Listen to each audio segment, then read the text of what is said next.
everyone! Welcome back to the channel. It's RK here from Live Life, and last night, Apple dropped the brand new iOS 18.4 update.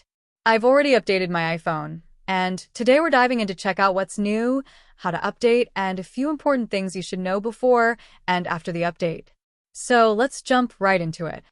Go to Settings and select on General and tap on Software Update. There you will see 18.4 update just waiting for you. Now, let's get into what's actually new with iOS 18.4.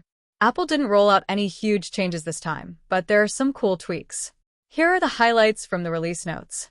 Now, one thing I've definitely noticed after updating to iOS 18.4 is a much smoother experience overall. Apps feel snappier, swiping between screens is quicker, and even opening the camera or the Settings app has a noticeably faster response time. Show Control Center with new shortcuts like Focus Mode, Low Power Mode, or other new icons. For example, there are new shortcuts for Focus Mode, Low Power Mode, and even some additional options for Wi-Fi and Bluetooth settings. This makes it super easy to toggle your most used features with just a swipe down from the top right. Bug fixes. There were some minor performance improvements and bug fixes to enhance stability.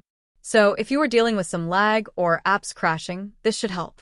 Another neat update in iOS 18.4 is the addition of new shortcuts in the Control Center. Now, you can access some of the most used features even quicker than before. Apart from these enhancements, there are app improvements, like if you've been experiencing any glitches with Apple apps like Mail or Messages. This update should fix some of those small issues. Thanks for watching, and please do like and subscribe. Leave comments if you have any doubts.